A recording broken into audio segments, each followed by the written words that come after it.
오늘은 실전 사장 수업입니다.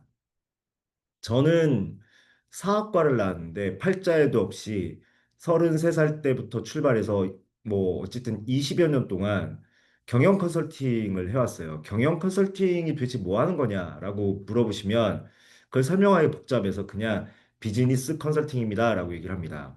그럼 비즈니스 컨설팅은 뭐냐라고 하면 또 그냥 마케팅, 브랜딩 이러면 또 헷갈려 하세요. 이렇게 보시면 됩니다. 사업 잘 되게 하는 컨설팅을 했다. 근데 사업을 잘 되게 하려면 보통은 광고를 바꾸세요. 아니면 조직 관리를 바꾸세요. 아니면 기획을 이런 걸 해보세요. 라는 얘기를 하잖아요. 근데 제가 컨설팅을 20년 동안 하면서 깨달은 게 뭐냐면 그 모든 것들을 잘하는 것도 매우 중요합니다. 광고, 홍보, 마케팅, 브랜딩, 뭐 이벤트, 전략, 고객 관계 관리 이런 것도 굉장히 중요한데 사업이 잘 되는데 가장 중요한 건 뭘까요? 사업을 잘하는데 가장 중요한 게 뭘까요? 사업을 항해라고 한다면 먼 항해를 갈 때 어디로 갈지 목적지가 있고요. 그죠? 배가 있죠. 그럼 배를 가지고서 움직인다고 한다면 뭐가 가장 중요하겠어요? 배 엔진도 있고 뭐 여러 가지가 있겠지만 뭐가 가장 중요할까요? 여러분, 여러분은 지금 이렇게 그렇죠. 선장이 중요하죠. 결국 사업이 잘 되는 데 있어서 가장 중요한 건 사장입니다. 가끔 보시면 기사를 보시면 삼성 같은 곳이나 현대 같은 곳에 그 창업주 회장님보다 더 많은 연봉을 받는 사장이 있다. 가끔 이런 얘기 들으시죠? 전문 경영인의 월급이 연봉이 회장가보다 더 높다. 뭐 이런 말들이 나오는데 그만큼 선장이 누구냐, 경영자가 누구냐, 사장이 누구냐에 따라 사업의 성패는 어마어마하게 갈립니다. 왜 그럴까요? 왜일까요? 여기서도 굉장히 중요한 부분이에요. 오늘은 빼놓지 말고 다 받아 적으시면서 들으시려고 하세요. 왜 사장이 역량이 가장 중요할까요? 사업의 역량이. 사장이니까 이렇게 하지 마시고. 왜 그럴까를 우리 생각해 봅시다. 왜일까요? 전 입으로 떠드는 동안 여러분들은 손으로 좀 떠들어 주셔야 돼요. 우리 아시잖아요. 대학원식 수업. 예. 대강대강 대충대충 넘어가려 하지 마시고. 왜일까요, 여러분? 왜 사업이 흥망성쇠에 있어서 사장이 가장 중요할까요? 사장의 역할이. 선택과 결정권이 사장에게 있으니까. 맞습니다. 사장이 어떤 생각을 하느냐, 사장이 보고 듣고 느낀 걸 어떻게 해석하느냐, 그래서 어떤 판단을 내리느냐, 어떤 행동을 지시하느냐에 따라 모든 결과가 바뀌기 때문입니다. 때문에 사장의 역할은 정말로 압박감도 심하고 부담스러워요. 여러분들이 지금 그 길을 자발적으로 가신 거예요. 저는 잘 이해가 안 가요. 그냥 가만히 있지. 왜 그 어려운 길을 자발적으로 들어서서 우리가 이 늦은 9시 반에 내일부터 연휴인데 지금 이러면 넷플릭스 보면서 맥주 마셔야 되는데 왜 저를 보고 있냐고요. 그죠? 하지만 이건 선택받은 자의 길이니까 나는 멋진 리더의 길을 선택했다고 생각하시고요. 그럼 이제 우리가 방금 큰 답이 나왔습니다. 우리는 항상 뭘 관리해야 될까요? 사고력, 통찰력, 판단력, 실행력, 그리고 압박을 이기는 강한 멘탈, 이런 것들을 강화해야 합니다. 그런 것들을 강화하기 위해서 필요한 게 뭐냐면 가장 중요한 거, 태도와 자세입니다. 내가 아무리 머리가 좋고 아무리 경험이 많아도 이 태도가 공격적인 태도고 진취적인 태도이냐 또는 수비적인 태도고 보수적인 태도이냐에 따라 사업의 방향은 매우 달라집니다. 사업하시는 분들이 제일 바라는 건 사실 보수예요. 여러분의 상황에서 보수를 바래요. 보수는 뭐예요? 안 변하는 걸 좋아해요. 지금 이 흐름이 그대로 가기를. 내가 지금 사업이 잘 되고 있으면 이 사업의 흐름이 그대로 가기를 바라지, 여기서 어떤 변화가 나기를 바라지 않습니다. 하지만 시대가 굉장히 변화의 속도가 빠르죠. 때문에 이제 여러분들은, 물론 이건 정치적인 이야기가 아니에요. 여러분들 무조건 진보적 마인드를 가지셔야 됩니다. 계속 새로운 창발적인 것, 창조적인 것, 새로운 시도, 이런 쪽에 공격적인 마인드를 가지셔야 돼요. 어제와 오늘이 비슷하게 흐른다라고 한다면 불안하게 생각하셔야 돼요. 나는 지금 뭔가 새로워져야 돼. 라는 걸 의식적으로 생각하실 수 있어야 합니다. 근데 그게 거대한 건 아니에요. 조금만 바꿔도 돼요. 예를 들면 이런 거죠. 어제까지 내 인생에서 마스카라를 해본 적이 없는데 오늘 마스카라. 내 인생에서 한 번도 마스카라 안 했는데 오늘 마스카라를 했어요. 그럼 뭐라고 할까요? 20년 같이 산 남편은 그러겠죠. 뭔 일 있어? 왜 그러는겨? 이렇게 얘기하겠죠. 사람들의 반응이 달라집니다. 내가 나를 조금만 바꿔도 세상의 반응이 바뀌는 거예요. 세상에 펼쳐지는 결과물이 바뀌는 거죠. 오늘 우리가 처음 배워야 될 건 뭐냐면 이 추석 연휴 기간 동안 현재 내 상황과 흐름이 마음에 들지 않는다, 정체되고 있다, 뭔가 지금 약간 쇠퇴하는 분위기가 든다, 매출 흐름이 이상하다라고 느끼신다면 여러분 첫 번째 공격수의 태도를 가지셔야 합니다. 공격수. 어디 가서 골을 넣을 수 있을까? 골 더 넣으려면 어떻게 해야 될까? 어떤 방식이 또 있을까? 자꾸 새로운 탐욕을 가지셔야 돼요. 참 신기한 게 이놈의 유교 문화는 그런 말들을 별로 안 좋아해요. 탐욕스럽다. 누가 나한테 야, 너 왜 이렇게 탐욕스러워? 라고 얘기하면 뭔가 기분이 안 좋죠. 근데 탐욕이라는 말은 뭐냐면 욕심을 탐한다는 거예요. 즉, 욕심이 많다, 강하다는 뜻이죠. 여러분들은 욕심 없이 살고 싶으십니까? 거짓말하지 말고 욕심 가지고 살고 싶으시죠? 그죠? 욕심 많지 않습니까? 속으로? 겉으로 드러내면 속물로 보일까 봐 속으로만 감추지만 욕심은 이만큼씩 크고 있잖아요. 저는 알고 있어요. 왜냐면 욕심이 없다면 여러분들이 이 시간에 저를 보고 있지 않을 거기 때문에 이 욕심쟁이들. 그럴 거기 때문에 우린 모두가 욕심쟁이에요. 자, 불황 속 반전을 원하는 사장님을 위한 실전 사고방식 매뉴얼. 잘 들어보세요. 불황 속 반전. 근데 오늘 드디어 꿈에 그리던 우리 기분 좋게 꿈에 그리던 월 순익 1억을 달성했습니다. 순익. 그냥 상상만 합시다. 월 순익 1억을 오늘 드디어 달성했어요. 기분 너무 좋죠? 너무 좋죠? 그거 얼마나 오래 만족할 것 같으세요? 금방 끝납니다. 또 올라가고 싶어요. 바로 반전이라는 건 뭐냐면 현재의 상황을 또 한 번 뒤집어 엎고 더 상향되겠다, 업그레이드 시키겠다라는 상향적 사고방식이에요.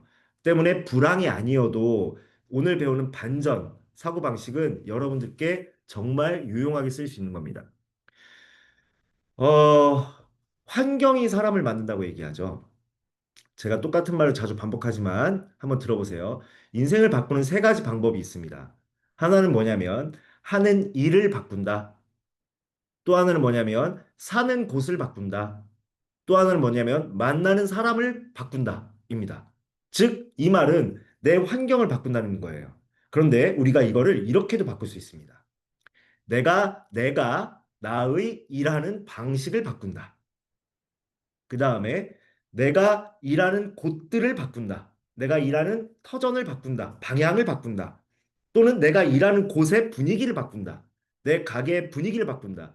이것도 다른 곳에 간다랑 똑같은 거예요. 세 번째, 만나는 사람을 바꾼다도 있지만 나를 바꾼다도 있습니다.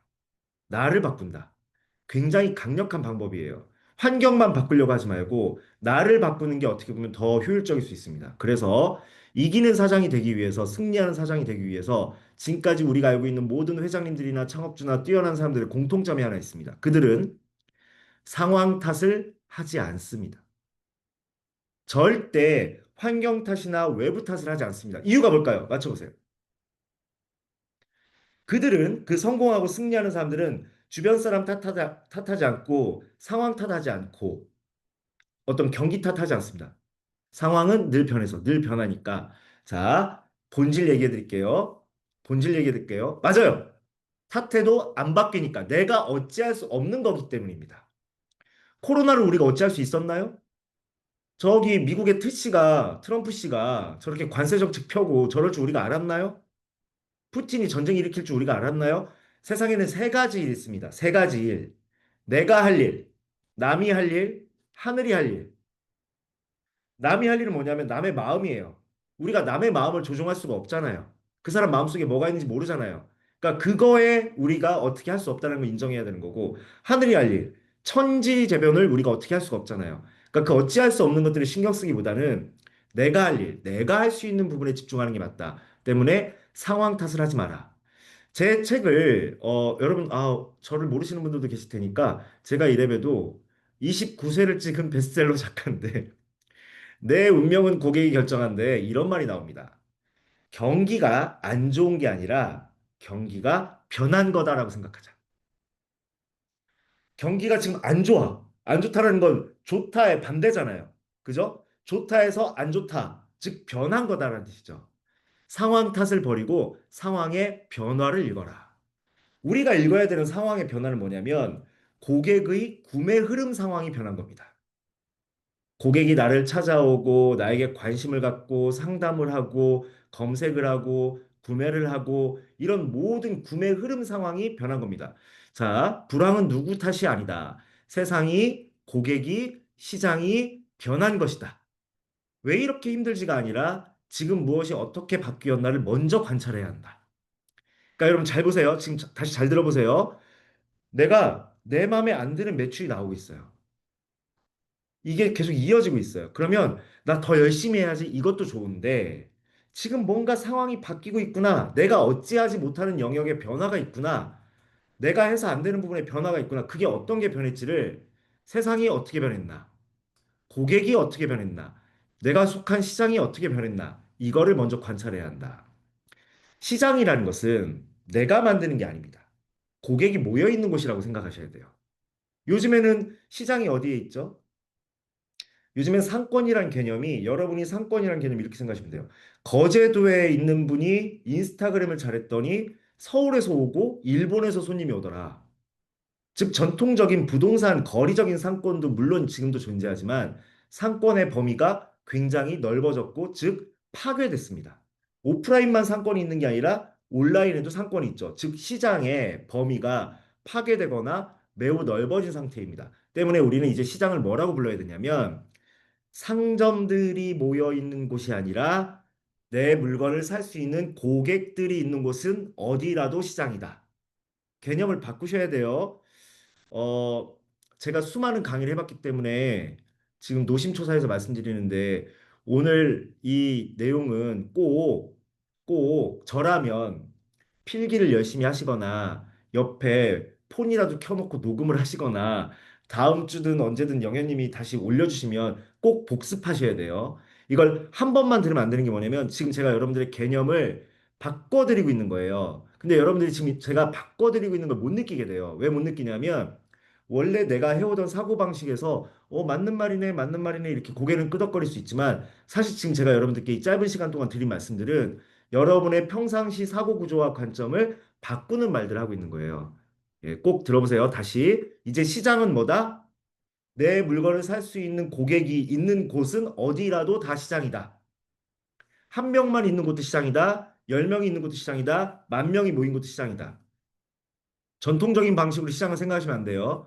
내 가게 브랜드의 고객이 오길 기다리는 게 아니라 고객이 모이는 온라인, 오프라인 공간, 커뮤니티, 맘카페, SNS, 네이버, 어디든 간에 뭐 어디 플리마켓, 박람회 어디든 간에 직접 뛰어들어서 고객의 진짜 목소리를 들어야 현재 상황 변화를, 트렌드의 변화를 읽을 수가 있다.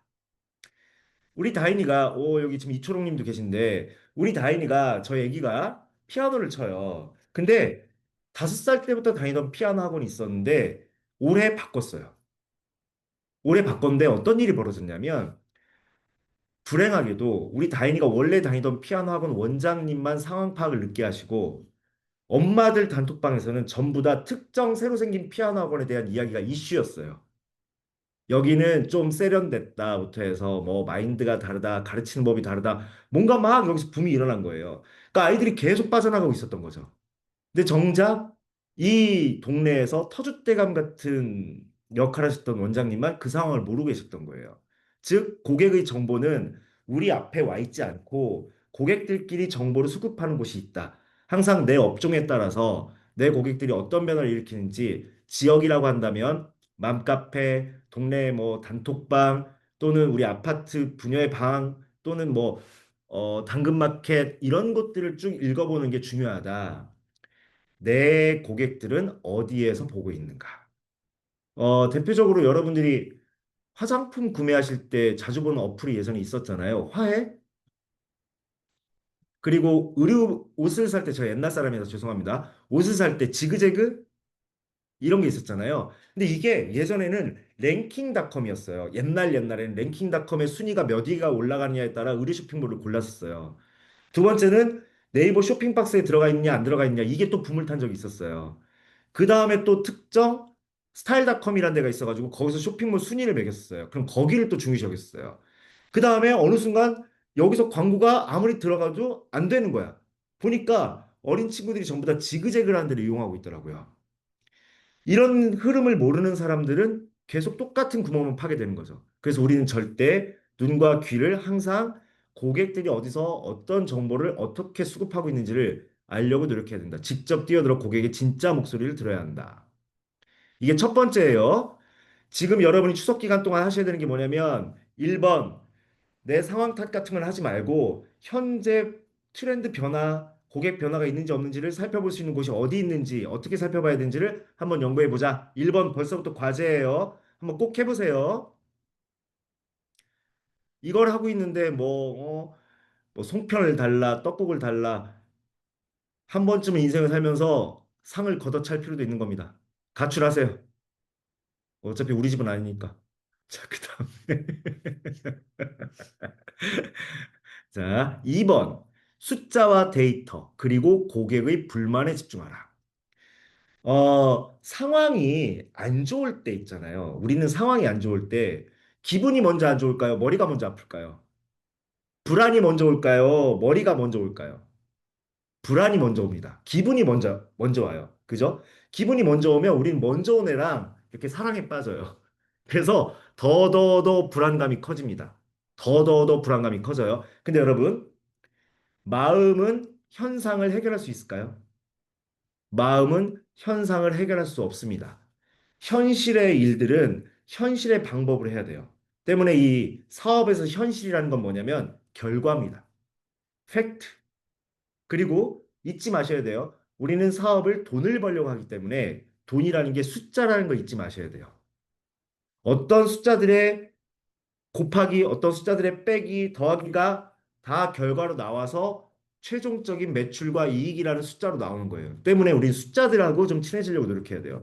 아, 선생님, 저는 이과 아니고 문과인데요. 저는 예대 나왔는데요. 괜찮습니다, 여러분. 그래도 우리 다 더하기, 빼기, 곱하기, 나누기를 할 수 있잖아요. 사업의 가장 좋은 점, 더하기, 빼기, 곱하기, 나누기만 할 줄 알면 된다. 그리고 우리의 숫자를 나열만 할 줄 알면 된다. 첫 번째, 판매량, 이익률, 반품률, 모든 핵심 숫자를 순위별로 정리하라. 이게 무슨 말이냐면, 얼마 전에 있었던 일인데, 1대1 코칭을 하면서 재밌는 이야기를 들었어요. 숫자를 한번 쭉 포스기를 가지고서 월별 판매 이 숫자를 쭉 살펴봤더니 가장 많은 매출을 일으켰던 품목이 케이크였어요. 나름대로 우린 그렇게 생각하고 있었던 거야. 근데 케이크는 생각보다 내가 남는 게 없었던 거야. 이익률이 낮았던 거죠. 근데 까다롭고. 근데 저기 뒤에 있던 에그타르트를 보니까 에그타르트가 꾸준히 많이 팔리고 있었던 거예요. 꾸준히. 효자 종목이 따로 있었던 거죠. 기분으로 따지면 케이크가 더 큼직하고 단가가 높으니까 얘를 집중하게 되는데 사실 내실을 가지고 있었던 건 에그타르트였던 거죠. 그래서 이 에그타르트에 집중을 하면서 매출이 반등하는 경험을 했다라고 말씀하시는데 1번 저라면 이런 숫자들을 해보겠습니다. 판매량 순위로 한번 살펴보고 상품을 판매량 순위로도 살펴보고 판매 매출 총액 순으로도 살펴보고 그죠? 이런 식으로 이익률 순으로도 살펴보고 또 아무리 매출액이 높고 이익률이 좋다고 하더라도 반품률 순으로도 한번 살펴보는 거 굉장히 중요합니다. 이런 숫자로 보는 게 얼마나 중요하냐면 제가 왜 10개월 만에 일매출 1억 여성으로 쇼핑몰 이걸로 유명해졌잖아요. 그거 할 때 굉장히 많은 기법들이 있는데 그 나중에 한번 여러분들하고 정말 많이 친해지면 제가 한 5년 뒤에 풀어볼게요. 그 이야기는. 거기서 이런 게 있어요. 베스트셀러가 꾸준히 나오는 게 좋잖아요. 그죠? 베스트셀러가 꾸준히 나오는 게 좋습니다. 그러면 모든 MD들이 스타일리스트가 뭐에 꽂히는지 아십니까? 잘 팔린 룩이 뭐였지? 잘 팔렸던 옷이 뭐였지? 이걸 봅니다. 근데 이거는 스타일적인 감각이 있는 사람들이 하는 거고요. 사업은 그렇게 하는 게 아니에요. 저는 어떻게 했냐면, 그때 당시에 저희가 동대문에서 거래했던 거래처 숫자가 550개였어요. 이 550개의 거래처와 거래한 거래량을 뽑아본 거예요. 그래서 가장 많은 베스트셀러가 나온 거래처, 그리고 가장 반품률이 적은 거래처, 그리고 가장 납기를 잘 맞춘 거래처. 이 세 가지 기준. 이 거래처가 가장 베스트 상품이 많았어. 이 거래처가 납기를 가장 잘 맞췄어. 이 거래처가 여기서 가져오면 상품 반품률이 적었어. 이 세 가지 점수가 가장 높은 데가 A그룹, 그 다음 B그룹, 그 다음 C그룹으로 나눴습니다. 이랬을 때 A그룹을 우선으로 가서 신상품을 해오는 거예요. 그러면 여기랑 우리 고객은 궁합이 맞기 때문에 베스트셀러가 나올 확률이 높습니다. 숫자로 파악하게 되면 감적인 행동을 하지 않고 합리적인 행동을 할 수 있는 확률이 높아요. 우리의 감각도 매우 중요하지만 합리적인 결정엔 반드시 숫자가 필요하고요. 이 균형이 맞아 떨어져야 돼요. 합리적인 영역을 먼저 잡아놓고 나의 감성적인 영역을 발휘해야 되는 거지. 예를 들면 뭐 감성적 브랜드가 뭐가 있지? 젠틀몬스터 같은데, 젠틀몬스터 같은 데가 감성으로만 승부하는 것 같지만 그 밑에는 이미 경영적인 숫자가 합리적으로 다 잡혀 있기 때문에 감성의 힘이 더 크게 파워풀하게 나타날 수 있는 겁니다. 대표적으로 젠틀몬스터는 일반적인 광고 비용보다 젠틀몬스터의 컨셉 매장을 만드는 거에 더 많은 돈을 씁니다. 그들은 그걸 숫자로 증명을 했기 때문에 그 방향으로 계속 결정지어서 갈 수 있는 거예요. 이런 게 중요해요. 아, 난 이런 숫자 얘기 나오고 판매량 따져보고 이익률 따져보고 반품률 따져보라고 하면 너무 어렵더라. 여러분, 여러분의 매출 흐름에 다 나와 있어요. 그냥 보시기만 하면 돼요. 그냥 저절로 나와 있어요. 거래라는 거 하게 되면 다 결과가 나와 있어요. 그럼 모든 핵심 숫자를 순위별로 정리하는 습관을 키워라. 위로 올라갈수록 바로 그것이 우리의 핵심 가치다. 잘 나가는 것, 정체된 것, 버릴 것, 투자할 것을 명확히 구분해라. 큰 의류 쇼핑몰이나 큰 대형 쇼핑몰을 이제 컨설팅을 옛날에 하다 보면요. 그런 게 있었어요. 물류창고가 커요. 물류창고 커서 들어가 보면 항상 저 구석에 곱게 자리를 차지하고 있는 옛날 물건들이 있어요. 그럼 이거 이제 버려라, 처리해라, 기부를 하든지 이 공간을 활용해 얘기하면 거기 사장님이 반드시 뭐라고 하는지 아십니까? 아니 이게 어떤 상품인지 알아요? 내가 옛날에 진짜 어려웠을 때 얘가 효자였어. 얘 때문에 우리 회사가 이렇게 돼도 과언이 아니에요. 이렇게 된 것도 과언이 아니에요. 그만큼 나한테는 소중하고 너한테나 소중하죠. 굉장히 비효율입니다. 이미 물건은 안 팔리는 물건이고 공간은 공간대로 차지하고 있고 이 모든 걸 돈으로 환산하면 이 또한 마이너스예요.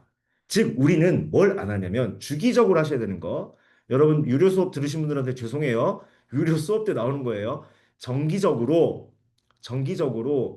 상황을 파악해서 버릴 걸 버려야 돼요. 중지시킬 걸 중지시켜야 돼요. 안 그러면 우리의 에너지와 시간은 총량이 있어가지고 이것들을 관리하는 에너지와 시간 때문에 더 나은 효율적이고 효과적인 행동을 할 수가 없습니다. 여러분의 하루 루틴도 그렇고요. 여러분의 매장 관리 방식도 그렇고요. 모든 게 똑같습니다. 때문에 가장 좋은 방법은 모든 걸 다 끌고 가는 게 아니라 버릴 땐 버려야 한다. 네. 근데 그 버리는 기준이 뭐다? 지금 방금 얘기했죠? 숫자의 흐름을 보면 나온다. 숫자의 흐름이 오랫동안 낮은 곳에서 정체되고 있거나 내려가고 있는 흐름이라고 한다면 버리셔야 돼요. 여기서 또 하나 격언을 말씀드리면 세계 경제학자 중에서 마케팅의 신, 뭐 경영의 신이라고 하는 피터 드러커님이 제너럴 일렉트로닉의 잭일치 회장이라는 사람이 그 우리나라로 치면 당시에 삼성인데 거기 회장으로 부임받았을 때 젊었어요, 나이가. 피터 드러커라는 사람한테 찾아가서 제가 이렇게 큰 중책을 맡았는데 조언 하나만 해주십시오라고 했는데 피터 드러커님이 뭐라고 했냐면 10년 뒤에도 제너럴 일렉트로닉이 지금 하고 있는 사업을 똑같이 하는 게 맞는가를 생각해봐라라고 얘기했어요. 그리고 재결치 회장은 부임하자마자 10만 명을 해고합니다. 그리고 12개 사업부를 정리해요. 그래서 그 뒤로 10년, 20년 뒤에도 이 회사는 1등 기업이 돼요. 무슨 말씀인지 아시겠어요? 버려야 버린 곳에 다른 걸 채워낼 수 있고 버린 곳에는 우리가 뭘 채우냐면 앞으로 나갈 걸 채우게 됩니다. 잊지 마세요. 무거운 추를 버려야 새로운 쪽으로 올라갈 수 있습니다. 미련을 버리세요. 자, 그 다음에 고객 불만과 아쉬움은 보물지도다. 고객의 불편, 불만, 아쉬웠다는 피드백에 즉각적으로 반응하고 고칠 수 없는 부분은 솔직하게 안내하거나 과감하게 제거해야 된다. 자, 고객의 불만을 그때그때 계속 대응하면서도 불만의 근원을 안 없애고 있는 게 없는지 한번 살펴보십시오. 우리 직원분들이 우리 매장에서 일을 하면서 또는 우리 협력사가 나랑 일을 하면서 또는 우리 고객이 나한테 오면서 지속적으로 꾸준하게 아쉽다 아쉽다 얘기하는데 이게 치명적이지 않기 때문에 문제의식을 크게 못 느끼고 그냥 놔두는 경우가 있어요. 그러면 직원분들의 생산성이 떨어지는 거예요. 그러면 고객분들의 쇼핑 편의성이 떨어지는 거예요. 그 모든 게 나한테 뭘로 온다? 잠재적 손실로 다가온다. 그러니 안 되는 건 빨리 제거하거나 고객한테 이거는 부족한 겁니다라고 정확하게 알려줘서 쇼핑 실패를 방지하고 불만이나 반품이나 환불이나 이런 것들을 방지하는 게 맞는 방법이죠. 맞죠? 자, 상식적으로 지금 맞는 얘기만 해드리고 있습니다. 맞는 얘기만 해드리고 있는데 우린 왜 이걸 안 할까요? 이걸 매우 중요한 임무라고 생각하지 않기 때문입니다. 때문에 사장님들은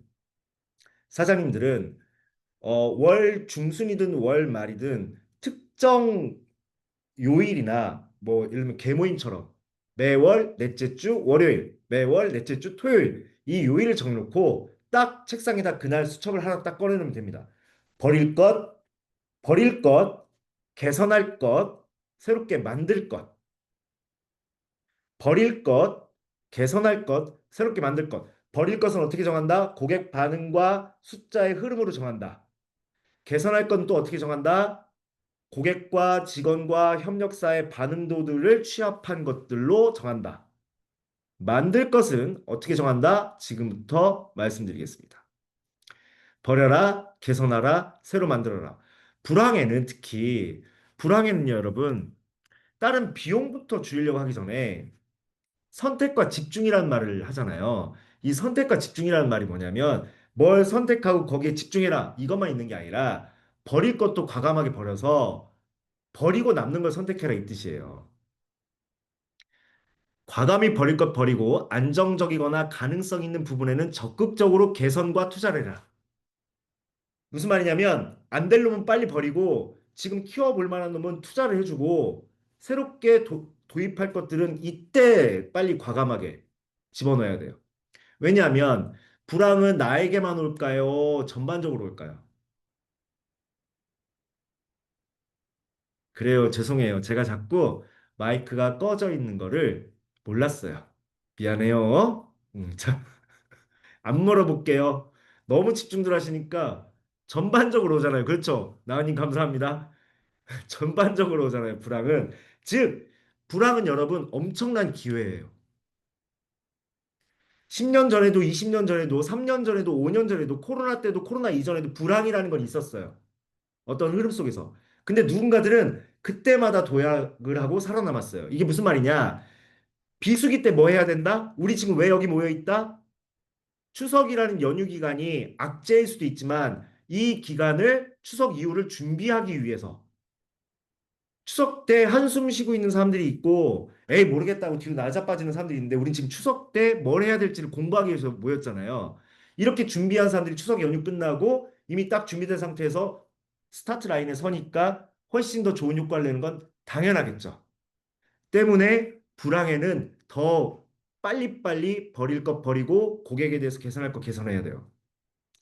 그리고 아까 위에서 얘기했죠. 우리 고객의 트렌드를 어디서 읽어야 된다? 고객이 모여 있는 곳에서 읽어야 된다. 말씀드렸습니다. 그걸 수집하고 연구해서 뭘 해야 된다? 새로운 흐름, 새로운 니즈에 맞춰 상품, 서비스, 이벤트 가격을 새롭게 기획하거나 개선하거나. 예. 남들도, 아니, 우리만 힘든 거 아니래. 남들도 다 힘들대. 그 뭐요? 그 제일 안 좋은겨. 맞잖아요.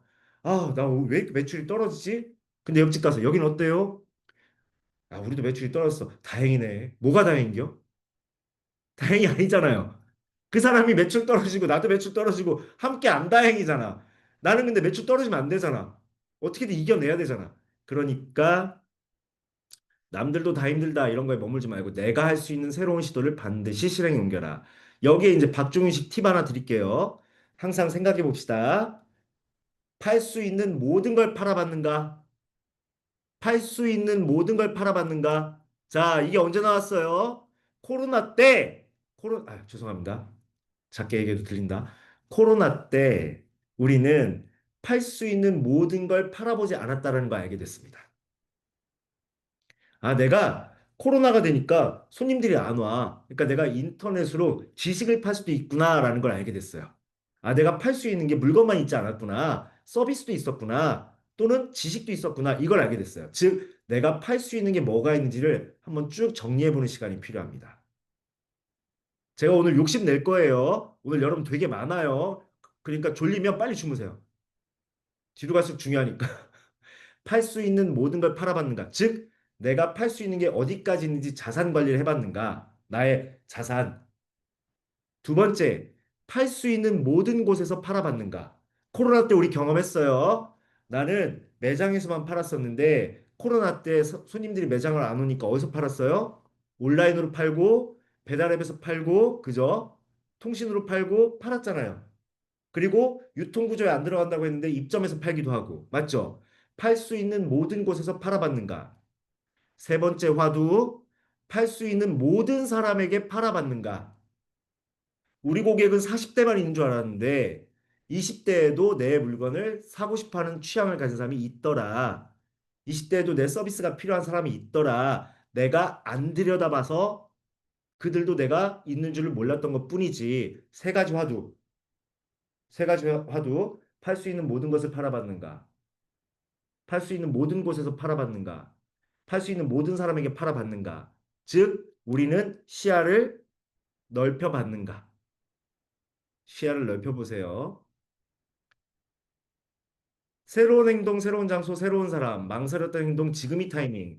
평소 시도하지 않았던 영업, 마케팅, 협업, 새로운 판매 채널, 신상품 테스트 등 실패를 두려워 말고 직접 실행이 답이다. 실행을 두려워하는 이유가 뭘까요? 실행을 두려워하는 이유가 하나를 하려고 하지 않고 10개를 하는 상상을 해서 그렇습니다. 한 번 하는 걸 생각하지 않고 매일 하는 거, 10번 하는 걸 생각하니까 그렇습니다. 실행이라는 건 뭐냐면 푸시업 100개를 하고 싶으면 먼저 한 개부터가 아니죠. 푸시업을 하나도 못하는 사람이 푸시업 100개를 하는 방법 첫 번째가 뭔지 아세요? 뭘까요? 이현진님, 뭘 것 같으세요?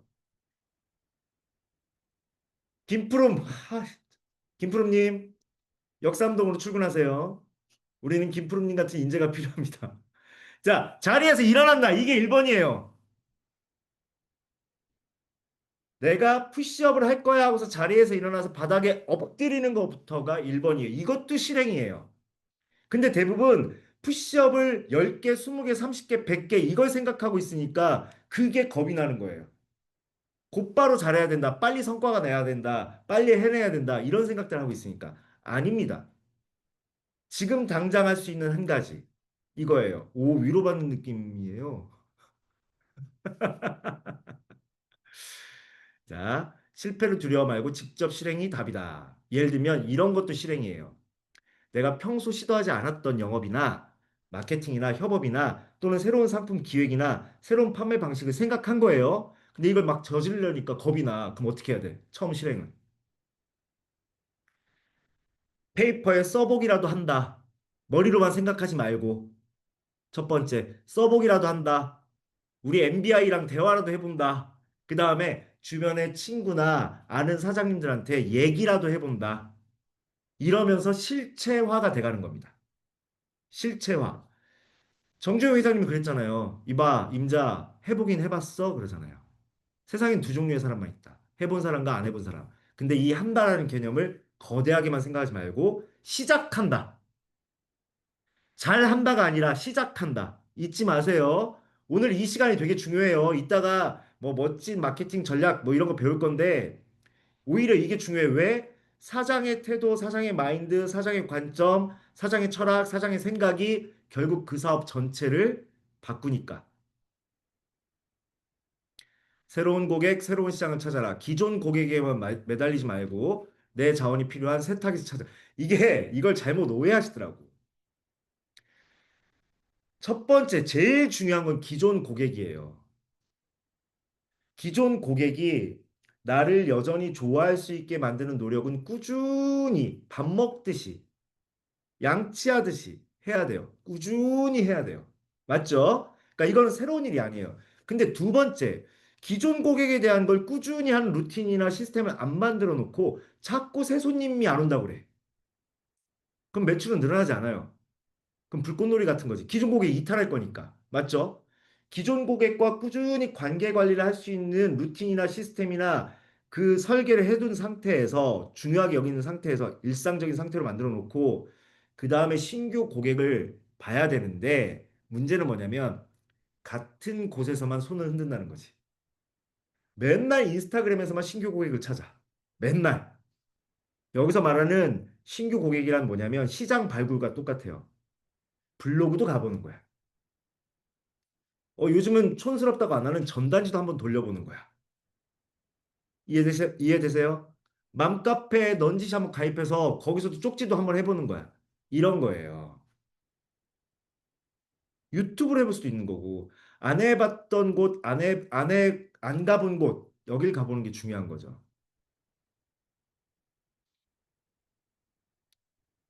자, 이거 지금 여기 보시면 검정색으로 동그라미 쳐져 있는 번호 있죠, 여러분? 이거 다 여러분이 하셔야 되는 숙제예요. 물론 검사는 안 해요. 성인은 숙제 검사를 받으면 안 돼요. 스스로 알아서 해야죠. 그죠? 우리가 그런 말 있죠. 자기 팔자는 자기 스스로. 저는 그저 가이드를 해드릴 뿐. 자, 그 다음에 내 자원과 고객 여정의 정밀 매치. 아, 이거 너무 중요해요. 요즘엔 여러분 100명보다 한 명이 더 중요합니다. 적중도가 되게 중요해요. 쓸데없이 나랑 맞지 않는 100명, 200명, 300명이 나를 알게 하는 것보다는 낚시질이 훨씬 더 중요해요. 이 말을 되게 중요하게 여기셔야 돼요.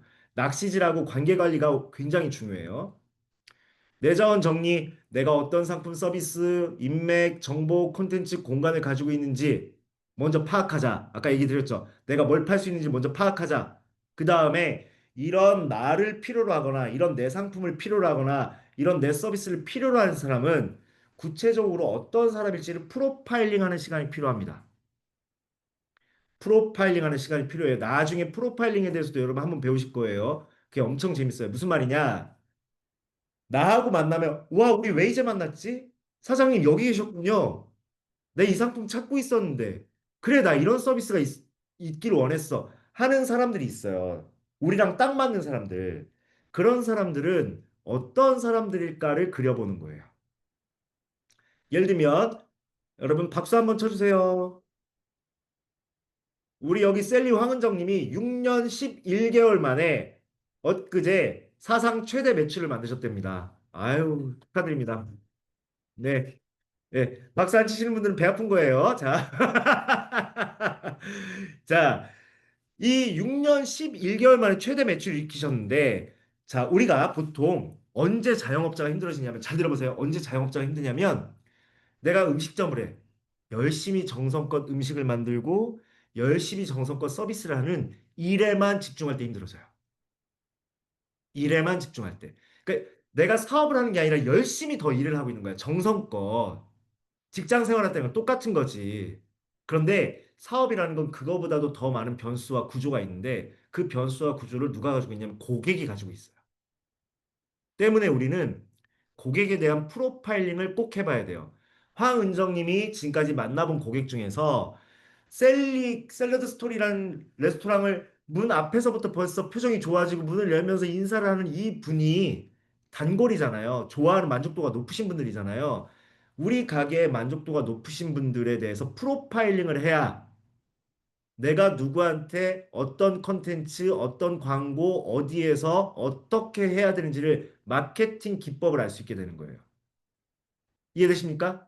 나를 만나면 좋아할 사람들을 프로파일링 해봐야 어떤 사람인지 쭉 써봐야 이런 사람, 이런 취향, 이런 나이, 이런 직업, 뭐 어디 사는 사람 이런 것들 쭉 한번 해봐야 아 저런 사람들이면 우리 기존 고객이 좋아했던 부분들을 이렇게 보여주면 훨씬 더 빨리 오겠지? 라는 부분들이겠죠. 즉 어중이 떠중이래. 나랑 안 맞는 사람들을 많이 불러오는 거가 중요한 게 아니라 딱 나랑 맞는 사람이 오게 만드는 게 더 중요하다. 좋아요만 누르고 팔로잉 안 하는 10,000명보다 좋아요 누르는 100명이 훨씬 더 중요하다. 그래서 나이, 직업, 라이프 스타일, 고민, 욕구, 변환, 트렌드, 취향 이런 것들을 우리 고객에게 맞추어서 프로파일링을 해보세요. 그래서 그들의 입장에서 고객 여정 세분화. 하, 영애님, 아더 어떻습니까? 아더. 아, 너무 좋습니다. 여러분 아더라고 아십니까?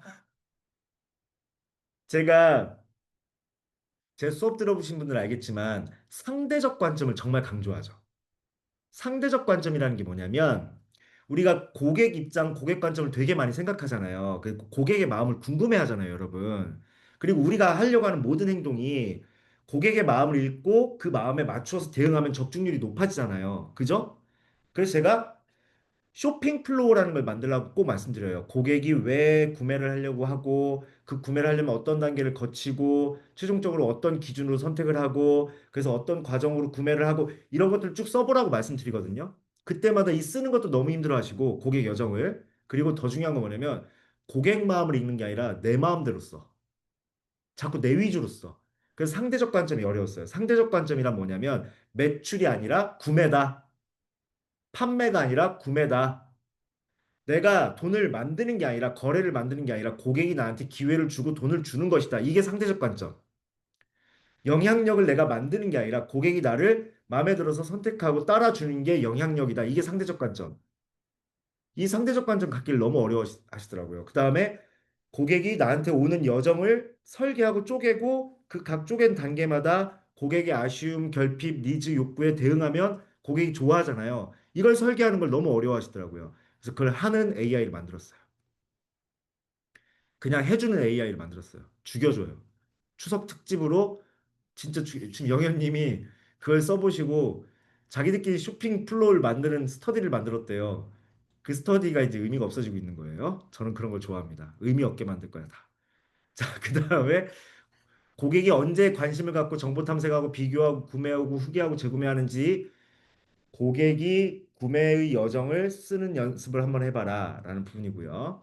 그 다음에 아까 위에서 맨 처음에 얘기했던 고객의 쇼핑 트렌드, 요즘 바뀐 기준, 이런 것들을 내 서비스랑 비교해서 지금 내가 바꿔야 될 것들이 무엇인지를 바꾸자라는 부분이고요. 그리고 부족한 부분은 디테일하게 개선, 보강하자. 예, 라고 나왔습니다.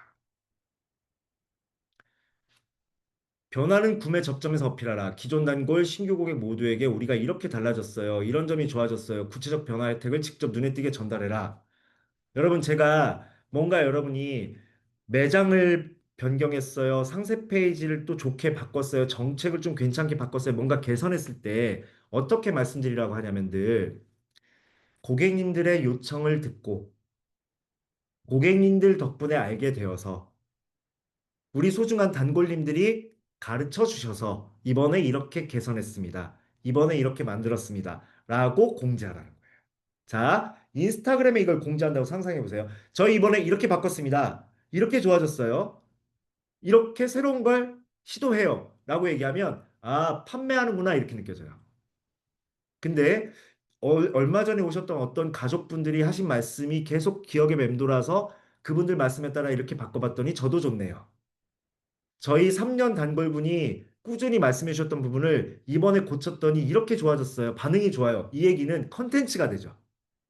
이해되셨어요? 우리가 우리 입으로 얘기를 하잖아요. 그럼 판매가 돼요. 근데 고객의 요청에 의해서 고객과의 경험을 통해서라고 얘기를 하면 이건 컨텐츠가 돼요. 여러분도 릴스나 이런 걸 볼 때 사연에 더 집중하지.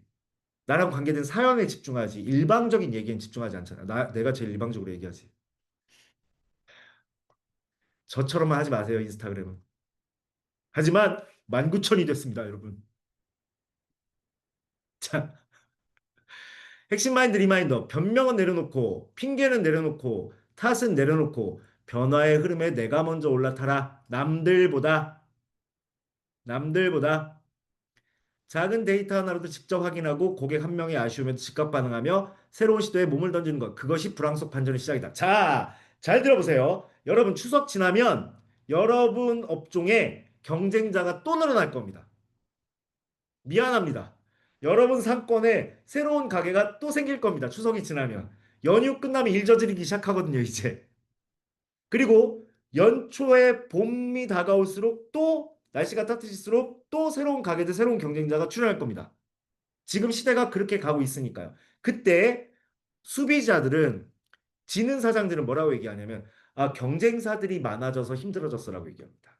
근데 여러분, 이게 무슨 말이냐면 대학생이 고등학생 때문에 못 살겠다라고 얘기하는 거 똑같은 거예요. 내가 경력이 더 있고 내가 더 털을 닦았으니까 이때는 무슨 생각이 드냐면 그 햇병아리들이 넘지 못할 장벽을 세우는 연습을 해야죠. 이해되십니까? 새로운 곳이 생겨서 고객을 뺏긴다고 생각하지 마시고요. 그런 풋내기 어설픈 아이들, 아직 신뢰가 안 쌓인 아이들이 넘어오지 못할 내 고객들과의 신뢰관계, 끈끈함, 우리만의 장점, 우리만의 재미, 여기에 더 집중을 많이 해주셔야 돼요. 고수답게, 정책은 고수답게. 그래서 그런 거 잘하는 방법이 뭐다? 고객이 보내는 작은 신호, 작은 데이터 하나로도 직접 확인하고 고객 한 명의 아쉬움에도 즉각 반응하며 새로운 시도에 몸을 던지는 것. 그것이 불황 속 반전의 시작이다. 아, 오프라인 매장 하시는 분들과 온라인 쇼핑몰 하시는 분들이 잘 들으셔야 되는 게 온라인 쇼핑몰을 하시는 분들은 예전에 지금 스마트 스토어 말고요. 스마트 스토어도 마찬가지인데 온라인 쇼핑몰 하시는 분들은 예전에 사장님들이 제일 많이 했던 게 뭐냐면 30대 여성 의류, 미씨 의류, 아동복, 요즘 잘 나가는 아동복 이걸 매번 검색했어요. 그러니까 그 당시에 쇼핑몰 사장님들은 밤만 되면 직원들 다 퇴근했을 때 수많은 검색을 해요. 새로 생긴 데가 어디 있나, 요즘 사람들이 뭘 찾나 계속 검색을 했단 말이에요. 오프라인 사장님들은 그런 거 할 필요가 없었어요. 헌데 이제 스마트 플레이스 때문에 사업자 등록증만 있으면 아직 가게 오픈 안 해도 미리 스마트 플레이스를 열어놓고 홍보를 하고 미리 선고객을 받고 예약을 받는 시대입니다. 때문에 오프라인이든 온라인이든 내 경쟁사들을 주기적으로 체크하세요. 얼마든지 할 수 있는 시대예요. 아, 얘들은 지금 오픈 전략을 이렇게 하고 오고 있구나. 요즘에 이런 이벤트를 하고 있구나. 내 가까운 곳에 이런 것들이 있구나를 보면 볼수록 지피지기면 백전불태. 손무의 손자분법에 불패가 아니라 불태예요, 원래. 지피지기면 백전불태. 적을 알고 나를 알면 100번을 싸워도 위태롭지가 않다. 어떤 애들이 오픈하고 있고 내 경쟁사들이 뭐 하고 있는지를 모르고 있으니까 자꾸 위기가 그냥 불현듯 다가오는 거예요. 참 할 게 많죠. 참 할 게 많죠. 그러니까 왜 사업은 시작해가지고 근데 이 할 것들을 매일매일 하려고 하지 마시고 여러분들이 내가 꼭 해야 되는 것들이라고 생각되는 것들은 리스트를 잡아놓은 다음에 리스트를 먼저 잡아놓고 요일이나 시간이나 일정을 접어 만드는 거 이게 시스템 경영이에요, 여러분. 일정을 채우는 거 이게 시스템 경영이에요. 만약 보이지 않는다면요, 온라인 활동을 안 하신다면 알 수 있는 방법이 없더라고요. 이 동네에 저 혼자 온라인 홍보 중이라 너무 저만 다 보여주는 것 같아서요. 자, 학원 선생님이세요. 자, 이런 경우는 아주 좋은 방법이 있어요. 학원 선생님들이 제일 중요하게 여겨야 되는 분들이 누구죠? 부모죠. 부모님이시죠. 예. 학부모님들과의 만남의 시간이나 입시학원 같은 경우는 그 뭐 한 달에 한 번, 석 달에 한 번씩 입시 설명회라든지 지금 학원 설명회 같은 거 계속합니다. 지금 다니는 학부모들에게. 마찬가지로 내가 친한 학부모들을 만들어야 돼요. 나에게 우호적인 학부모. 나에게 우호적인 학부모란 내가 이분을 만났을 때 큰 부담이 없고 이분도 나를 만났을 때 얘기하는 게 큰 부담이 없는 그런 분들은 분명히 있어요. 분명히 있습니다. 자, 이런 분들이 세상의 모든 정보를 가져다 주실 거예요. 그런, 그런 네트워크를 만드는 것도 굉장히 중요합니다. 제 주변은 모두 대형학원, 모두 차량으로 저만 걸어서 와요. 예, 그러니까 지금 나는 학원 안에 있잖아요. 밖에 학원들이 어떻게 하는지 모르잖아요. 근데 이 모든 밖에 학원들이 어떻게 하는지를 유일하게 다 아는 사람들이 누구다? 학부모다. 네. 여러분, 다른 경쟁 가게가 어떻게 하는지 모른다? 내 단골 손님이 다 안다. 그래서 친절하게 우리 BI가 실전 체크리스트를 이렇게 만들어 줬어요. 그러니까 꼭 한 번씩 해보세요. 죄송합니다. 근데 얘가 버르장머리가 없어서 다 반말로 했네요. 지금 고객이 모이는 곳 관찰했나? 내 상품 서비스가 트렌드와 맞닿아 있는가? 예. 자, 여기서 마지막 한마디. 불황은 남 탓이 아니라 내가 변할 타이밍입니다. 시장과 고객의 변화를 읽고 내가 먼저 움직이면 반전의 기회는 반드시 옵니다. 이 말 정말 중요한 말이에요. 내가 변할 타임이다. 불황은 세상 탓, 남 탓, 경기 탓 할 때가 아니라 내가 지금 변할 타이밍이다. 왜? 모두가 지금 힘들다 힘들다 하고 있을 테니까. 여러분 그늘이 졌을 때는요. 저 보세요, 여러분. 제가 손으로 지금 액션을 하고 있잖아요. 그늘이 졌을 때는요. 어두컴컴한 그늘이 졌을 때는 있죠. 하늘을 보지 마세요. 하늘을 보지 마세요. 그늘이 졌을 때는요. 도화지를 펴고 앞으로 만날 햇빛 짱짱한 풍경을 그리세요. 지금에 젖어들지 말라는 얘기야. 어차피 이 그늘은 나중에 시간이 지나야 사라져. 이 구름은. 그러니까 우리는 그 구름이 사라진 다음에 햇볕 뜨는 날 어떻게 뭘 할 건지를 그걸 그리는 거에 집중해야 돼요. 바로 오늘 제가 추석 특집 라방을 준비한 이유가 거기에 있어요. 자, 1부 끝났습니다. 저는 오늘도 중후한 목소리로 말을 하려고 했는데 오늘도 여러분이 모니터 뒤에서 안 들릴까 봐 모니터를 뚫고 들어갈 벨칸토 창법으로 발성을 했습니다. 1부 어떠셨습니까? 괜찮으셨어요?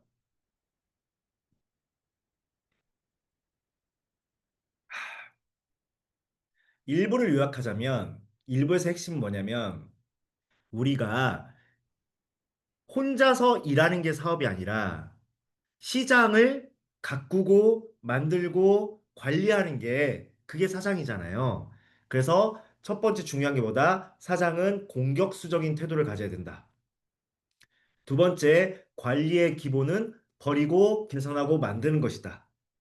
근데 그 기준은 숫자가 되어야 한다. 라는 부분을 말씀을 드렸어요. 그리고 나머지 요소들, 어떤 것들이 중요한지를 꼭 점검하고 해보셔라 라고 알려드렸어요. 아마 메모도 열심히 하셨으니까 다 정리하셨을 거예요.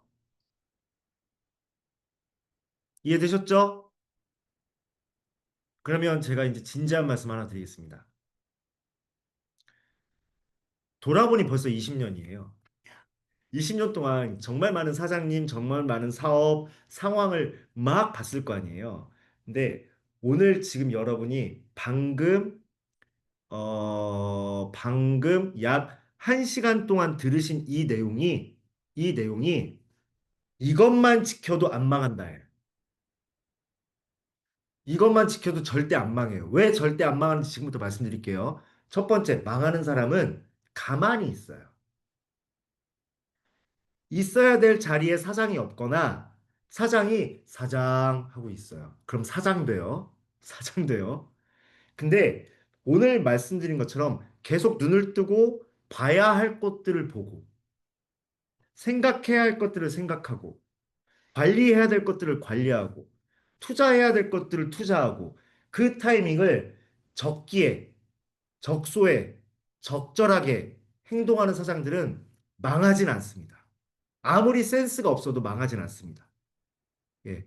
열심히만 해도 됩니다. 엄청난 재능이 없어도 열심히만 하면 잠 좀 덜 자고 오늘 여기 나온 이 1시간 동안 나온 내용들만 깊게 연구하시고 깊게 생각해 보시고 내일 당장부터 내 일상에 어떻게 적용할까 이 부분만 잘 잡고 실천하셔도 제가 장담하는데 안 망합니다. 왜 그러냐? 이걸 잘하셔가지고 빡 성장하시는 분들이 있어요. 그럼 뭐가 나와요? 이렇게 성장하면 뭐가 나오죠? 없던 뽕이 나와요. 어깨 뽕이 나와요. 그리고 다 목 디스크에 걸려요. 그러면 이분들이 뭐 하냐면 그때부터 그 눈과 귀와 이 모든 게 다른 쪽으로 가기 시작합니다. 지금 전 1시간 내내 내 상황과 고객과의 이 지도, 이 연결 통로 요 얘기만 했잖아요. 지금 1시간 내내. 근데 여기서 벗어나 버려요.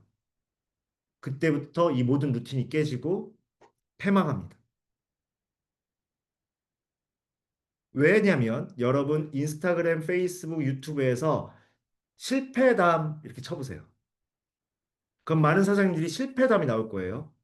똑같이 한결같이 무슨 얘기하는지 아세요? 오늘 나온 한 시간과 다른 얘기합니다. 정확하게 반대되는 얘기. 그분들이 하시는 실패담을 잘 들어보면 그때 이렇게 했어야 되는데 그때 이렇게 했어야 되는데 그때 이렇게 했어야 되는 데가 지금 오늘 한 시간 내내 나온 이야기들을 총합한 거예요. 제가 왜 이렇게 간절하게 얘기하죠? 저는 누가 망하는 게 싫습니다.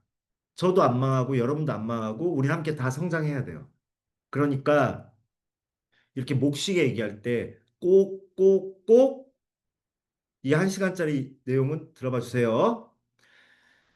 알겠어. 그러면 네 말대로 내가 연휴 동안 나를 점검하고 뭘 해야 되고 이런 거 알겠는데 그거를 조금 더 쉽게 설명해 주면 안 되겠니? 라고 하실 수 있잖아요. 그래서 어렵게 가져왔습니다.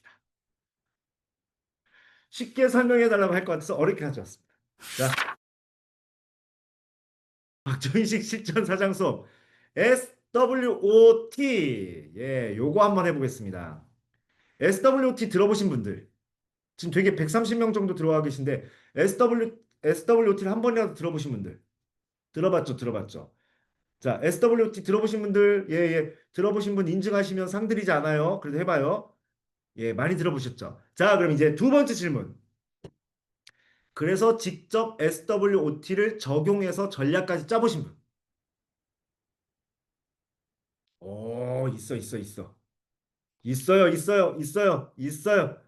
예, 좋아요. 오늘 박종윤이 SWOT를 가르치면 일반적인 사람과 같을까요, 다를까요? 저, 다르죠, 다르죠, 다르죠. 그럼요, 다릅니다. 다릅니다. 저는 달라요. 저는 JYP니까요. 제가 이렇게 흥분할 때 뭐예요? 힘든 거예요, 지금. 목을 너무 많이 써서. 자, SWOT는 strength, weakness, opportunity, threat. 즉, 강점, 약점, 기회, 위기. 이 네 가지를 얘기하는 겁니다. 강점, 약점. 근데 오늘 진짜 재밌게 배울 거예요. 기대 만발하세요. 오늘 정말 재밌게 배우는 거예요. 추석 특집이에요. 내가 이거 진짜 소담채롱 신나라님이 우리 회사에 오늘 과일 보내주셔가지고 특집으로 준비한 거예요. 감사합니다. 과일을 보내주셨어. 직원들 다 퇴근했는데.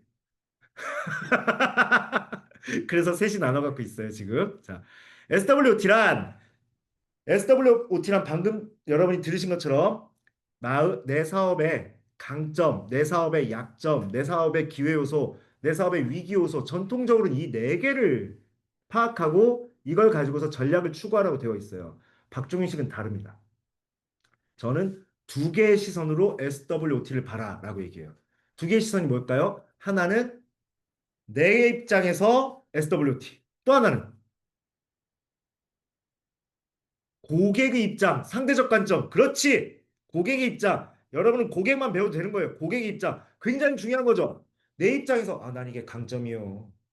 난 이게 약점이요. 우리끼리 모여서 백날 얘기해봤자 소용이 없어. 난 이걸 강점이라고 자신이 있어 하는데 고객이 지금 저걸 약점으로 바라본다면 의미가 없잖아요. 입체적인 파악이 필요합니다. 입체적인 파악. SWT란 현실, 지금 내가 가지고 있는 내 사업의 현실을 직시하는 두 개의 시선이다. 1번, 사업자 관점, 즉 내 관점. 내가 직접 통제하거나 변화시킬 수 있는 모든 것. 인력, 자본, 기술, 운영 시스템, 네트워크, 브랜드, 평판, 노하우, 내부 프로세스, 유통, 품질, 조직 문화 등 강점은 내가 생각했을 때 내가 잘하는 것, 내가 특기인 것, 익숙한 것. 약점은 내가 생각했을 때, 이 업계에서 전문적인 영역에서 난 이건 좀 부족해.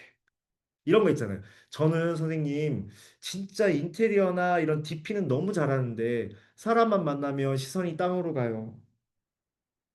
이런 게 저의 약점이에요. 이렇게 얘기하시는 분들 있잖아요. 그죠? 그 다음에 외부적인 거, 기회, 위협. 내 의지와 무관하게 환경에서 주어지는 변수. 예. 트렌드가 변했는데 나한테 기회가 될 수도 있고. 내가 사람들이 그렇게 이제 이거는 80년대 인테리어니까 바꿔라 바꿔라 했는데 2020년대 들어서서 레트로 뉴트로가 등장할지 어떻게 알았어? 트렌드가 바뀌었더니 애들이 20대들이 막 찾아서 오는 거야. 이건 기회. 맞죠? 그런데 내가 세상하고 다르게 가면 그건 위험. 세상의 변화를 못 읽으면. 이해되셨죠? 자, 강점과 약점은 사업자 관점에서 내부적으로 바라보는 게 강점과 약점이고, 외부적인 요소들의 변화가 기회와 위협이 된다. 알면, 잘 알면 기회, 모르면 위협이 된다. 라는 부분이고요. 자, 그러면 여기서 핵심이 뭐예요? 내가 할 수 있는 것과 내가 바꿀 수 없는 것을 정확히 구분해야 현실적인 전략과 대비책을 세울 수 있다. 네. 하지만 고객 관점에서 또 이 SWOT를 바라보면 고객이 직접 느끼는 강점과 약점이 있어요. 고객의 눈, 귀, 감정, 경험에서 출발해서 내가 아무리 강점이라고 생각해도 고객이 체감하지 못하면 무의미. 여기서 두 가지가 있습니다. 그러니까 우리는 고객은 뭘 좋다고 얘기하고 뭘 좋아하는지를 알려고 항상 노력해야 되겠죠? 그죠? 맞죠? 근데 잘 들으셔야 돼요. 사실 고객이 몰라서 이 강점이 있는 줄 몰라서 넘어가는 경우도 있어요. 왜 모를까요? 안 보여주니까. 안 보여줘서. 시루모락 송지현 님이 떡 케이크를 하시는데 미대를 나오셨기 때문에 또 손재주와 그림 그리는 가 너무 좋아서 일반적인 꽃만 그릴 수 있는 게 아니라 되게 많은 걸 그릴 수 있는데 사람들한테 내가 많은 걸 그릴 수 있다는 걸 보여주지 않으면 꽃만 오겠죠. 즉 내가 강점을 내가 충분히 발휘할 수 있는 특기를 사람들이 볼 수 있는 곳에 보여주지 않으면 잘 들으세요. 볼 수 있는 곳에 보이게, 보고 싶게 보여주지 않으면 모릅니다.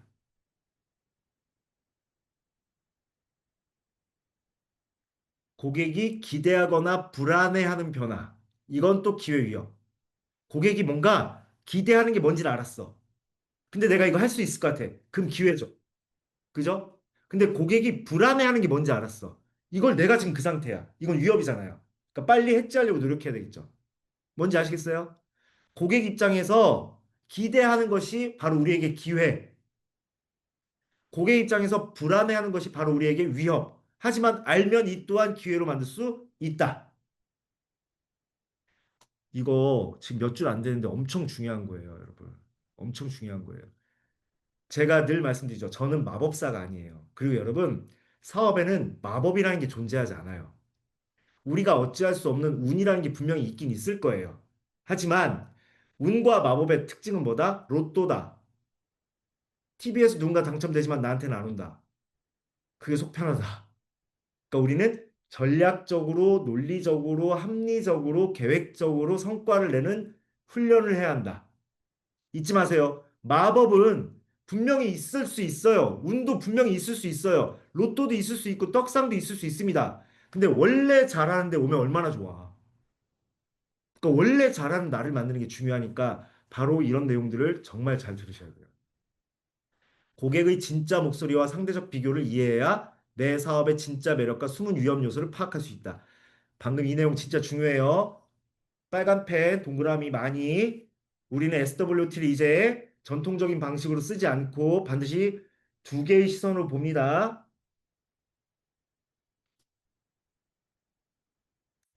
그래서 보시면 이렇게 정리했어요.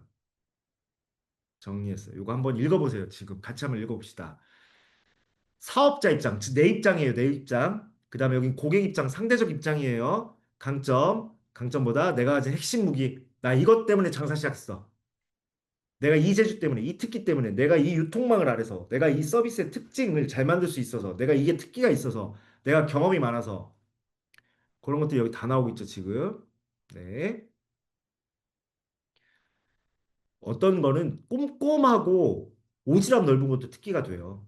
어떤 분야를 선택하느냐에 따라서. 남들보다 오지랖이 넓다. 이것도 특기가 됩니다.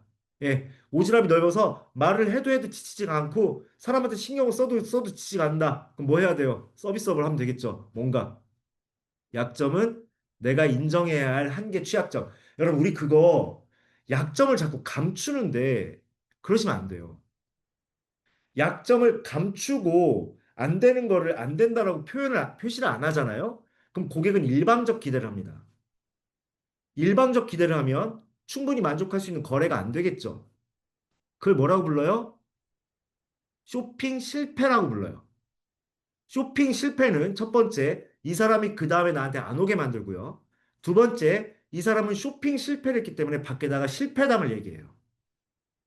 그러니까 오는 입구가 막히는 거예요. 근데 이 쇼핑 실패를 막는 기본적인 방법 중에 하나가 뭐냐면 사면 안 되는 사람한테 사지 않게 만들어 주는 거예요. 네. 이해되십니까? 정말 중요해요. 여러분이 상세 페이지를 만드실 때도 설명서를 만드실 때도 나를 소개할 때도 내가 잘 되는 거 내세우고 안 되는 거 안 된다고 선을 딱 정확하게 그어야 돼요. 상대방이 내가 저 사람한테 하나 더 팔 수 있는데 그래 하나 파는 건 좋지. 근데 기대 불일치 발생할 확률이 높잖아요. 그럼 안 온다니까. 두 번도 안 오지만 소문까지 낸다니까. 그래서 빨리 보완하려고 노력하거나 안 되는 거 안 된다고 하자.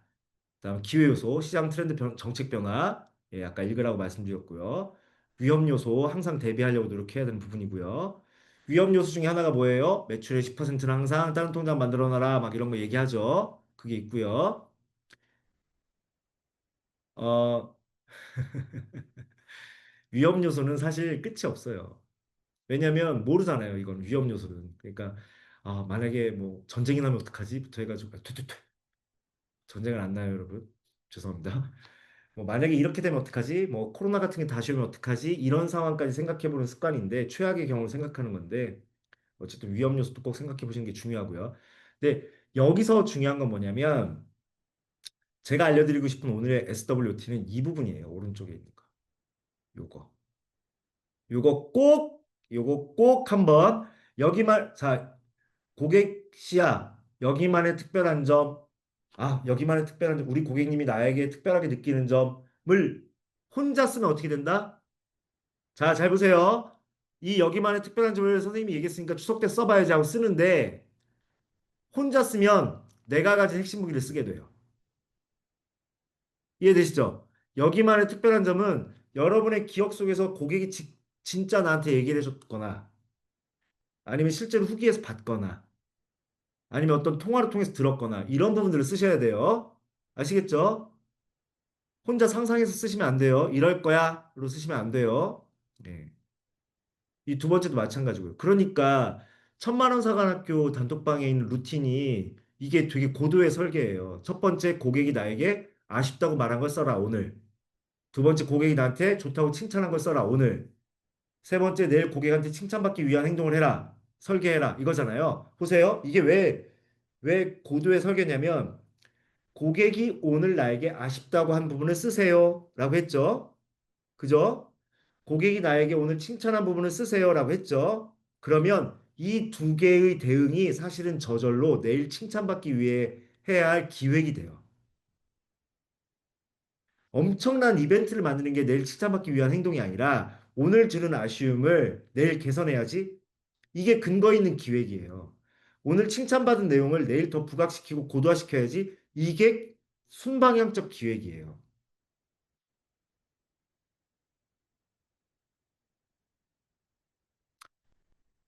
자, 그래서 여기에 이제 동네 카페 예시가 있습니다. 이런 걸 할 때마다 제가 10년째 느끼는 거지만 왜 하필이면 카페예요? 필라테스 센터는요? 꽃집은요? 온라인 쇼핑몰은요? 영어 학원은 뭐 사업체도 아니냐? 공방은요? 이렇게 얘기하시는 분이 있습니다. 그래서 제가 이런 거 할 때 그냥 얘한테 맡겨요. 네가 해라. 여러분이 저한테 따지지 말고 디자인은요, 예. 카페 감사합니다. 뭐 과일은요, 하지 마요. 소개팅은요, 하지 마요. 네. 자, 요런 식으로 하는 거다. 예, 가 나온 겁니다. 자, 그래서 실전 통합 활용법. 여기서부터가 아까 개념 얘기 듣고 생각을 많이 하셨으면 여기서부터가 여러분들이 직접 고객한테 상품과 서비스와 이런 것들로 대응해야 될 전략 행동을 설계하는 방식이에요. 이렇게 위에서 봤으면 내가 강점이라고 믿는 것이 과연 고객도 강점으로 느끼는가 검토해봐라.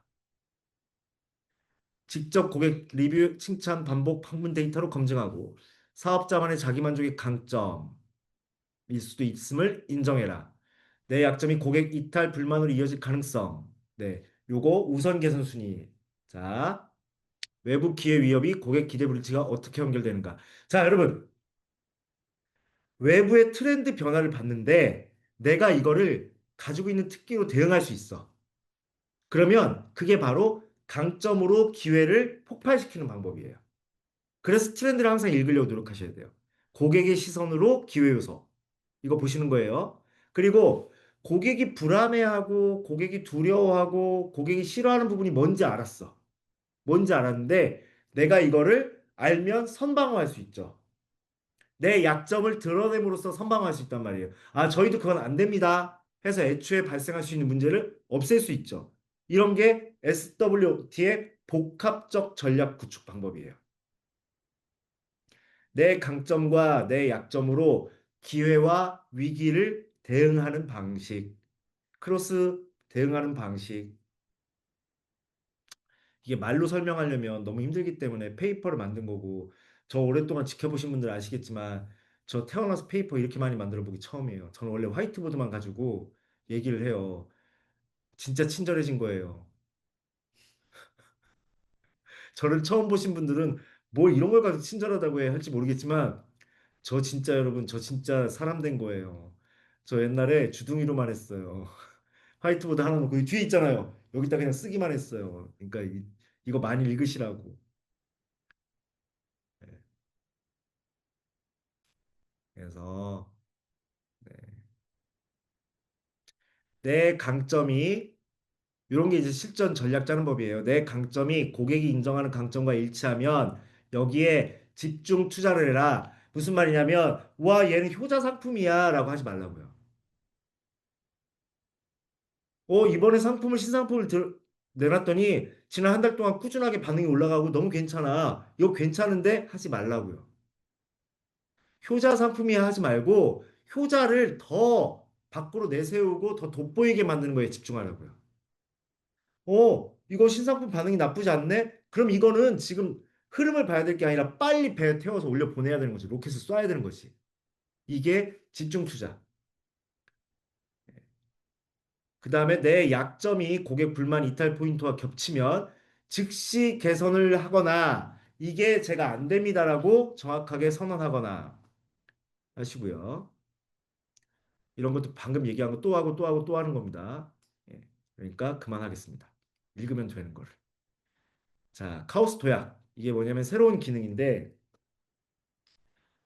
내가 약점이라고 생각한 게 오히려 고객에겐 매력일 수도 있다. 예, 메뉴가 단순, 고민 안 해도 좋다. 시그니처 한 우직함. 뭐 내가 약점이라고 생각한 게 오히려 고객에겐 매력일 수도 있다. 이게 뭐냐면 역발상인데 예전에 못난이 토마토라는 게 있었어요. 토마토 농가에서 고객한테 배송할 수 없는 토마토들만 모아서 주스용 토마토를 싸게 팔았어요. 그래서 농가도 좋고 고객도 좋고.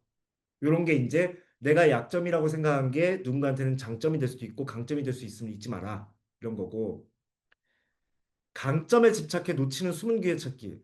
공간이 너무 작아라고 얘기하지 말고 프라이빗을 강조해라. 이런 부분들. 네. 위협을 스토리로 반전. 이런 거 보면 웃기시죠? 이 카오스 도약이라는 기능은 뭐냐면 기존에 생각하지 않았던 걸 한번 생각해보자 이건데 제가 이걸 왜 웃냐면 임대료가 인상되는 위기가 나타났어요. 그럼 고객 참여 크라우드 펀딩, 우리 동네 지키기 캠페인 이런 거 여러분 현실감 없죠? 그죠? 내가 임대료가 인상됐는데 고객님들한테 크라우드 펀딩을 하고 우리 동네 지키기 캠페인을 열어가지고 뭐 이벤트 축제를 해서 고객을 불러오고 이거 딱 봐도 현실감 없죠? 이거 다 사례 있는 거예요, 여러분. 실제로 이렇게 해서 살아난 사례들이 있어요. 그러니까 역발상이란 얘기는 일반적이지 않다는 것뿐이지 이런 거에도 기회 요소는 있다. 항상 너무 안정적인 것을 선택하는 거에만 집중하지 마라. 이런 식으로도 창발적인 생각을 해봐야 한다. 어, 절벽 끝에 매달리면요, 여러분. 절벽 끝에 다다르면요, 여러분. 그 전에 소중하게 여기지 않았던 풀떼기가 생명줄처럼 보입니다. 이해되세요? 마지막 절박함의 위기에 들어서면 그때 모든 게 새로워 보여요. 그러니까 가장 좋은 방식은 뭐다? 평상시에 모든 걸 새롭게 보려고 노력하는 거. 이런 관점을 갖는 게 굉장히 중요합니다. 양치승님이 왜 생각나죠? 양치승님 15억 임대 사기 당해서 헬스클럽 문 닫고 고객의 쓴소리를 혁신 아이디어로 변환. 예. 자, 이건 넘어가고요. 요거는 잔소리 해보시면 됩니다. 자, 끝났습니다. 오늘 여러분 엄청 긴 시간 할 것 같았죠? 하지만 끝났어요. 끝났는데 이제 총괄 한번 해드릴게요. 별로예요? 빨리 끝나는 거 별로예요? 아쉬워요? 아쉽다고요?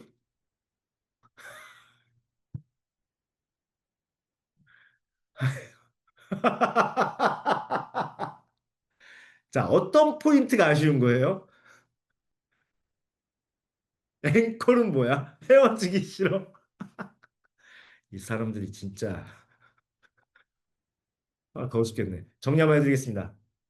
SWOT를 왜 오늘 준비했냐면 SWOT를 준비한 이유가 여러분이 앞 시간에 체크리스트, 사장의 태도, 이런 게 매니지먼트다, 시스템을 만들어야 된다, 이런 거 꼭꼭꼭꼭 다 챙겨보셔라, 생각해보셔라 얘기를 했잖아요. 근데 그런 것들은 사실 규칙과 내가 직접 가서 보면 이러면 되는 거예요. 근데 제일 중요한 건 사업을 할 때 제일 중요한 건 시장과 나의 관계를 파악하는 거예요. 나 혼자 독주하고 있지 않는가? 시장과 나의 관계를 파악한다는 게 바로 SWOT예요. 내가 지금 잘 되는 부분이 있다면 이 강점적인 부분이 고객 입장에서 무엇을 강점적인 부분으로 보는가? 스트렝스. 내가 미처 몰랐던 고객이 약점이라고 말하는 것은 무엇인가? 또 내가 좀 더 넓게 봤더니 기회가 될 수 있는 부분인데 놓치고 있었던 게 무엇인가? 또 내가 밖을 보길 소홀히 해서 고객 입장을 보길 소홀히 해서 불안해하고 두려워하는 것들을 나만 안 해결해 주고 있는 게 무엇인가? 예를 들면 얼마 전에 여러분이 그거 뭐였죠? 네. 민생 쿠폰인가? 인생 소비고. 민생 소비 쿠폰을 밖에서 야 이거 쓸 수 있는데요? 아 그걸 쪽팔리게 쓸 수 있는지 물어봐야 돼? 라고 고객이 하고 있다는 걸 듣고 유리창에다 대문짝만하게 민생 소비 쿠폰 사용 가능이라고 붙여놓으니까 이게 해지가 됐다. 해결이 됐다. 이거랑 똑같은 거예요. 그래서 SWOT를 꼭 한번 재미나게 해보시길 바란다. 이거 하나만 해도 할 수 있는 게 많다. 그리고 핵심 뭐다? 여러분이 이번 주래. 이번 추석 연휴 때 딱 하루만 혼자 되시든가 이틀 이왕이면 혼자 되셔서 이거를 생각만 하지 말고 정리를 해라. 정리를 해서 추석 연휴 땡 끝나고 출발할 때 그때 곧바로 액션할 수 있는 것들을 다 준비해 놔라. 그러면 남보다 아직 여독이 풀리지 않아서 이러고 있는 남들보다 아직 걱정에 사로잡혀 있는 남들보다 하루라도 한 명이라도 더 성대하고 더 매출을 올릴 수가 있을 것이다.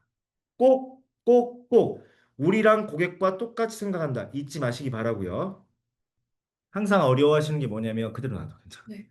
항상 어려워하시는 게 새로운 생각을 해야 되겠다 이렇게 하시잖아요. 이게 어렵죠. 새로운 생각 사고법 알려드릴게요. 늘 말씀드리는 건데 시점, 시좌, 시야라는 게 있어요. 시점, 시좌, 시야. 이거는 일본의 우리나라 쿠팡처럼 라쿠텐이라는 데에서 정말 몇십 년 동안 연구한 내용인데 시점, 시좌, 시야가 뭐냐면 여기 물병이 있어요. 물병이. 근데 똑같은 물병인데 우리 똑같은 상품이에요. 똑같은 상품인데 이렇게 보느냐? 그러면 이게 없다고 치면 멀리서 보면 사각형이에요. 그죠? 근데 이렇게 보면 원통이에요. 근데 이렇게 보면 원이에요. 이해되세요? 어떤 부분을 고객이 어떤 부분을 특히 보고 있느냐 이걸 한번 생각해 보시는 것도 하나의 상품이 다르게 보이는 방법이에요. 이해되셨죠? 즉, 이게 뭐냐면 내가 이 상품을 어디를 보느냐예요. 어떤 면을 특히 보느냐, 이 서비스를 어떤 면을 특히 보느냐, 친절을 특히 보느냐, 친절하다로 보느냐, 이런 거예요. 그다음에 시좌는 뭐냐면 우리 고객님이 어떤 입장, 어떤 상황에서 보느냐예요. 무슨 말이냐? 똑같은 반건조 생선이 있는데 반건조 생선이 있는데 누군가한테는 맛있는 생선. 근데 엄마 입장에서는 DHA, 두뇌에 좋은, 그리고 혼자 사는 아들, 딸을 두신 지방에 계신 부모님 입장에서는 내 아들, 딸 간편하게 집에서 그냥 전자레인지에 돌리기만 해도 먹을 수 있으니까 그렇게 간편식으로 먹어라. 영양식이니까 이렇게 보일 수 있는 거예요. 그리고 누군가한테는 이 반건조 생선이 귀한 분한테 선물하기 좋은 게 될 수도 있는 거예요. 어떤 상황, 어떤 위치에서 볼까를 상상해 보는 거예요. 근데 그걸 상상을 머리로 하면 안 된다. 여기다 써서 해라. 시야는 뭐냐면 어디까지 보느냐예요. 이거를 내가 내 인생의 습관으로 만드는 것까지 볼 거냐? 아니면 저게 내가 구매를 해서 저 서비스나 저 상품을 구매를 해서 내 삶이 어떻게까지 변화를 줄 수 있을까? 이런 거예요. 자, 여기 지금 보가름님이 공교롭게도 계신데 공교롭네요.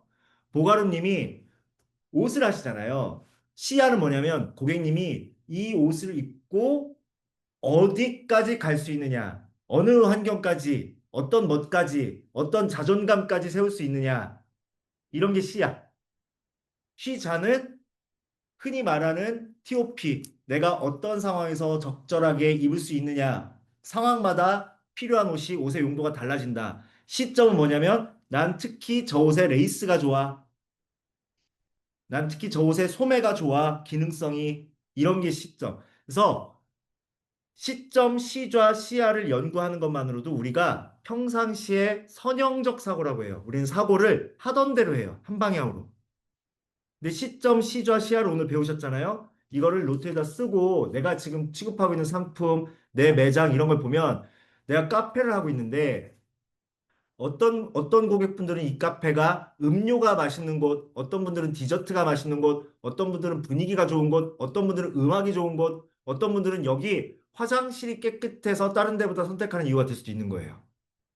그거를 우리 내부에서 찾으려고 노력하면 어려우니까 고객이 이런 요소도 있겠지를 자꾸 생각하는 훈련을 키우시면 그게 흔히 말하는 아이디어가 많아지는 사람이 되는 거예요. 제가 1대1 코칭이나 컨설팅을 하다 보면은 이런 말을 많이 들어요. 아니, 우리 업종을 모르시는데 어떻게 이런 생각들을 하십니까? 라는 얘기를 많이 듣거든요. 근데 저는 오랫동안 이걸 했잖아요. 그래서 시점, 시자, 시야가 몸에 배 있는 거예요. 그래서 여러분들이 어떤 말씀하실 때, 나 이거 미처 생각하지 못했는데, 그거를 이렇게 보시면 돼요. 저는 고객이 바라보는 지점, 고객이 처한 상황들, 또 고객이 이걸로 얻을 수 있는 가치, 여기까지 보는 훈련이 돼 있어서 그런 거예요. 그러니까 여러분도 그 훈련을 하는 방법은 뭐다? 항상 제가 늘 드리는 말씀이지만, 여기다 써서 생각하는 습관을 키워봐라. 이거고요. 여기까지 드리고 싶은 이야기였습니다. 오지랖, 노심초사. 파이팅! 건강하고 행복한 연휴 보내세요. 네.